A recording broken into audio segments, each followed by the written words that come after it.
गांधीनगर को डिक्लेयर कर दिया गया, सिटी हॉस्पिटल को डिक्लेयर कर दिया गया कोविड, साइकेट्रिस्ट हॉस्पिटल को कोविड डिक्लेयर कर दिया गया।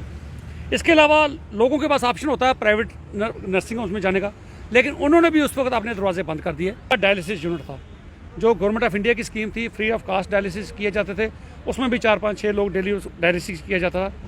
पिछले 1 साल से मैं हैरान हूँ कि वो लोग कहाँ जाते होंगे।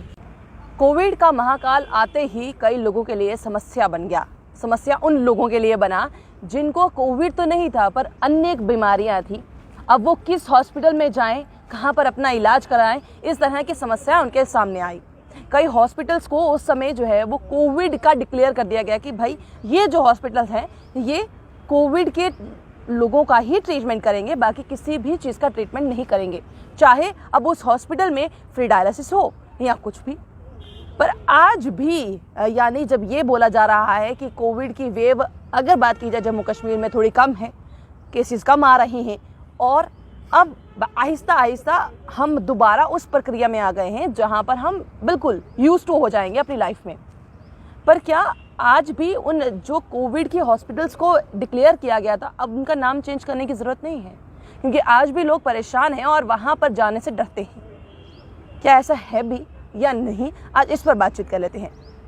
आरटीआई एक्टिविस्ट बलविंदर जी इसमें मेरे साथ में मौजूद हैं, उनसे बातचीत करते हैं, जानने की कोशिश करते हैं कि आखिरकार इस समय गांधीनगर हॉस्पिटल में क्या चल रहा है, बल्कि इसके साथ साथ और भी जितने हॉस्पिटल्स को ये करार दिया गया था कि वो कोविड हॉस्पिटल्स है, आज उनका क्या हाल है। सर पहले तो आपका बहुत बहुत स्वागत है। इस समय क्या हाल है उन हॉस्पिटल्स का जिनको ये कहा गया था कि भाई ये कोविड के पेशेंट्स का ही ध्यान रखेंगे, बाकी किसी और का नहीं? देखिए रति जी, जैसे आपने पहले भी कहा कि जब ये पेंडेमिक फैला तो इसमें हर सरकार की ये प्रायोरिटी होगी कि इसको कैसे रोका जाए, तो होनी भी चाहिए थी क्योंकि बहुत बड़ी महामारी के रूप में आ रहा था।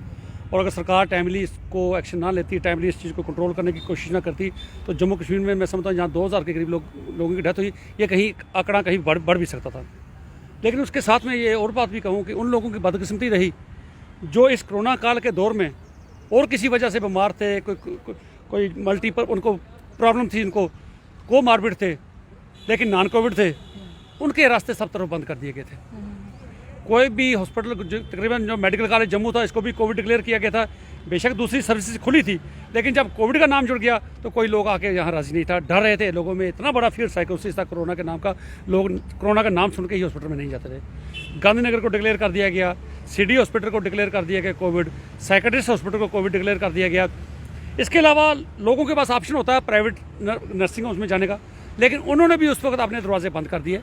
तो उन्होंने कहा कि हम इसके साथ नहीं लड़ सकते। कोरोना काल में कोई पता नहीं किस पेशेंट को कोरोना, और हमारे पास ये कंट्रोल करने का ज़्यादा पावर नहीं है, मैन पावर नहीं है। तो वो उन लोगों ने, मैं समझता हूँ इतने लोग शायद कोरोना से नहीं मरे होंगे। मैं दावे से कहता हूँ कि जितने लोग नॉन कोविड पेशेंट ट्रीटमेंट ना मिलने की वजह से लोग मर गए, वो जम्मू से बाहर जाते थे तभी उनका कहीं ट्रीटमेंट नहीं था, क्योंकि हर किसी भी नर्सिंग होम का, किसी भी प्राइवेट एस्टेब्लिशमेंट का सबके दरवाजे कुछ देर के लिए जब पीक पे था दरवाजे बंद हो गए। तो वो लोगों ने काफ़ी सफ़र किया। तो उस वक्त हम भी ये कुछ नहीं, उसके बारे में कुछ नहीं बोल सकते थे।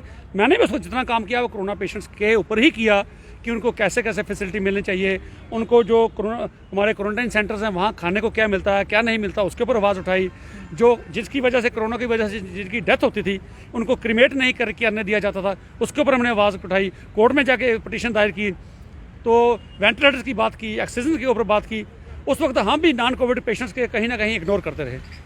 लेकिन अब टाइम आ गया है उन पेशेंट्स के दुख दर्द को भी सुना जाए। और ख़ास करके जो मेरे एरिया में पड़ता है गांधीनगर हॉस्पिटल, तकरीबन रोज़ लोगों के 2-4 लोगों के फ़ोन आते हैं, भाई ये कब खुलेगा, हमने सर्जरी करवानी थी, हमने गालब्लैडर स्टोन है, हमें ये है, हमें प्रॉब्लम है, हम यहाँ सर्जरी कर जाना चाहते हैं, कब कराएंगे। तो अब जब मैंने स्टडी किया वहाँ से, उनकी जो मेरे पास ये डाटा है, पूरी 3 साल का हॉस्पिटल का डाटा मेरे पास, भाई किसके OPD कितनी हुई, वहाँ पर इंडोर पेशेंट्स कितने आए, टोटल नंबर ऑफ टेस्ट कितने हुए, अल्ट्रासाउंड कितने हुए, एक्सरेज कितने हुए, CT स्कैन कितने हुए, ये सारा डाटा मेरे पास। मोटा मोटा मैं आपको बताऊं, यहाँ पर जो इन एन एवरेज जो डेली यहाँ आते थे 1100 से लेकर 1200 तक पेशेंट डेली OPD में आते थे, टेस्ट किए जाते थे उनके, और जिसको कोई प्रॉब्लम आती थी उसको सर्जरी की डेट दी जाती थी, CT स्कैन होता था, हर चीज़ होती थी। उसके अलावा वहाँ पर डिलीवरी जन सुरक्षा योजना के तहत फ्री डिलीवरी की जाती थी। उसके अलावा डायलिसिस यूनिट था जो गवर्नमेंट ऑफ इंडिया की स्कीम थी, फ्री ऑफ कास्ट डायलिसिस किए जाते थे, उसमें भी 4-5-6 लोग डेली डायलिसिस किया जाता था। पिछले 1 साल से मैं हैरान हूँ कि वो लोग कहाँ जाते होंगे। मैं तो ये भी सोचता हूँ कि उनमें से काफ़ी लोग ऐसे होंगे जो बेचारे नहीं रहे होंगे, क्योंकि बाहर डायलिसिस कराना बड़ा कॉस्टली है। 3,000 से लेकर 4,000 रुपये तक प्राइवेट नर्सिंग होम में लगता है, तो कईयों को हफ्ते में 2 बार भी कराना पड़ता है। मैं समझता हूँ 6,000 हो गया तो 7 महीने का 24,000 गरीब आदमी अफोर्ड नहीं कर पाता। तो अभी तक ये बात शायद सरकार भी समझ गई होगी। अभी तक बाकी जो एक टैग था, वो कोविड का जो एक डर था, अब लोगों के मन में आहिस्ता आहिस्ता थोड़ा हट गया है, पर अभी तक नाम क्यों नहीं हटाया जा रहा है? देखिए 7 जनवरी को एक मीटिंग थी, हमें जनवरी शुरू में पता चल गया था कि सरकार सोचने जा रही है इसके ऊपर, इसलिए मैंने 2 महीने पहले मैंने बोलना था, लेकिन नहीं बोला क्योंकि 7 जनवरी की मीटिंग का वेट कर रहे थे। 7 जनवरी को डुल्लू साहब बैठे थे, भटनागर साहब थे शायद, और भी हेल्थ के सारे अफसर्स बैठे थे। उन्होंने ये फैसला किया भाई कुछ हॉस्पिटल को श्रीनगर में भी और जम्मू में भी डी नोटिफाई किया जाए, नॉन कोविड डिक्लेयर किया जाए, और उन्होंने किया भी। और गांधीनगर के लिए उन्होंने पर्टिकुलर कहा कि भाई 7 फरवरी को हम इसको भी डिक्लेयर कर देंगे, लेकिन 7 फरवरी को उन्होंने नहीं किया। 1 महीना बीत जाने के बाद भी अब मुझे दुख होता है कि सरकार की ये प्रायोरिटी नहीं है। सरकार को चाहिए इन इश्यूज़ पे ध्यान दे। सरकार देखे कि मैं डाटा देता हूँ, देखिए पिछले 4 महीने से यहाँ ओपीडी चल रही है, 4 महीने में सिर्फ 18,000 लोग आए पर डे, समझो आप 150 आदमी पर डे आया, जबकि रूटीन में यहाँ 1100 से लेकर 1200 लोग आते थे। लोग इसलिए नहीं आते क्योंकि लोगों के साथ टेस्ट होने की फैसिलिटी चाहिए, फिर लोगों के साथ सर्जरी की डेट चाहिए। जब ये चीज़ें यहाँ पर नहीं है, फिर वो बाहर 200-300 रुपये फीस तक किसी डॉक्टर के पास चले जाते हैं। यहाँ पर लोग सही है, क्योंकि यहाँ पर उनको सिर्फ 5 रुपये की फीस लगेगी या अप्रोक्सीमेटली 10 रुपये की।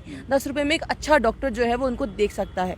वहीं अगर कहीं बात जाएंगे अप्रोक्सीमेटली 200 से ज़्यादा की ही फीस होगी, 200 से कम की नहीं होगी। किसी की नहीं रही। हाँ जी, जिनकी 200 भी थी तो कोरोना काल में उन्होंने अपनी फीस 150 बढ़ा दी, ज़्यादा कर दी। उन्होंने कहा जी हमारे सैनिटाइज करने के लिए काफ़ी खर्चा हो रहा है, तो आप बढ़ा तो दिया लेकिन दोबारा वो कम नहीं करेंगे। तो ये लोग बाहर जा रहे हैं, तो इसलिए टोटल मैं समझता हूँ 1 महीने में कम से कम 30,000 से लेकर 40,000 तक लोग मंथली यहाँ विजिट करते हैं, सर्जरी करवाने के लिए, ओपीडी के लिए, इंडोर पेशेंट्स के लिए, टेस्ट करवाने के लिए, जो पिछले 1 साल से बंद पड़ा है। अब सरकार से मेरी दरख्वास्त है, डुल्लू साहब से दरख्वास्त है, भटनागर साहब से मेरी दरख्वास्त है कि कम से कम इस हॉस्पिटल में जहाँ पिछले 2 महीने से कोई भी कोविड का पेशेंट नहीं आया, शिरडी हॉस्पिटल भी कोविड हॉस्पिटल है, साइकेट्रिस्ट हॉस्पिटल भी कोविड हॉस्पिटल है, और गांधीनगर के हॉस्पिटल के अंदर ही एक बिल्डिंग है जो 200 बेडेड मैटरनिटी हॉस्पिटल है, वो भी कोविड के लिए है। आज की डेट में वो फुल फ्लैश हॉस्पिटल है, वहाँ पर जो एक कोविड पेशेंट को चाहिए वो सब कुछ वहाँ पर है। वहाँ पर ऑक्सीजन की अवेलेबिलिटी है, वहाँ पर वेंटिलेटर्स वहाँ पर हैं, वहाँ पर ओटीज 4 हैं, हर चीज़ वहाँ पर है। मेरी सरकार से दरख्वास्त है, ना तो वहाँ पर कोई कोविड पेशेंट है, ना गांधीनगर में कोई पेशेंट है।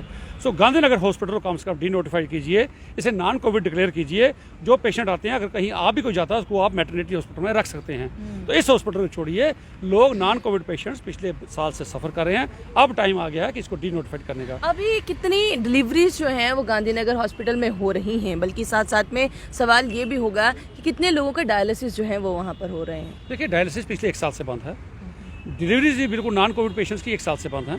सिर्फ कोविड पेशेंट्स की टोटल इस हॉस्पिटल में 126 डिलीवरी की गई ड्यूरिंग कोविड।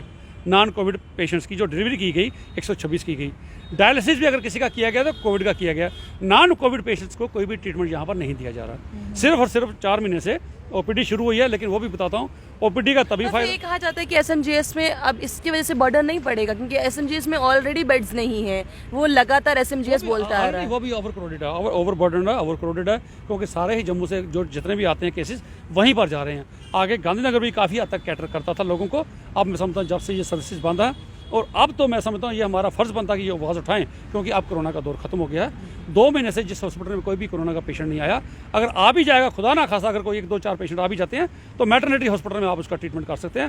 लिहाजा मेरी दरख्वास्त है, विद फोल्डेड हैंड्स मेरी सरकार से सबमिशन है, क्योंकि मैं फ़ख्र से कहता हूँ कि मैंने आगे भी जब कभी बात एडवाइज़र साहब भटनागर साहब से फ़ोन पे भी बात करके कुछ कही, तो उन्होंने मेरी बात मानी। डुल्लू साहब के कुछ कहा तो उन्होंने माना।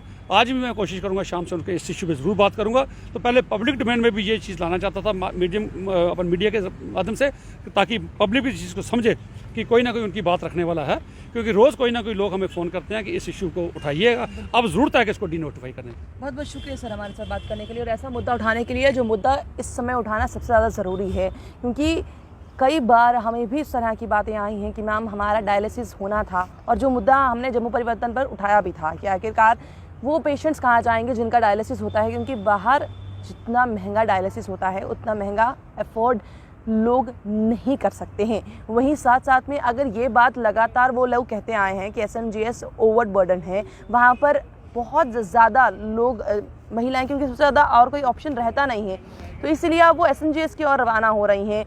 तो अगर यहाँ पर मतलब गांधीनगर में ये सब चीज़ें दोबारा से शुरुआत हो जाए तो कहीं ना कहीं बर्डन भी कम होगा और लोगों को परेशानियाँ जो इस समय बढ़ रही हैं वो भी कम होंगी।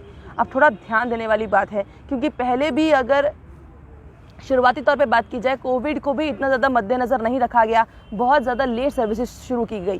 क्या अब उसके जाते हुए भी लोगों को लेट ही मिलेगी जितनी भी सुविधाएं मिलेंगी? ये एक बहुत बड़ा सवालिया निशान है। लोगों की परवाह कीजिए, क्योंकि लोगों से ही समाज बनता है और समाज तभी होगा जब लोग होंगे। बात तो यही है ना। आप लोग इस तरह से बने रहिए जम्मू परिवर्तन के साथ। मुझे अभिषेक जी को दीजिए इजाज़त। नमस्कार।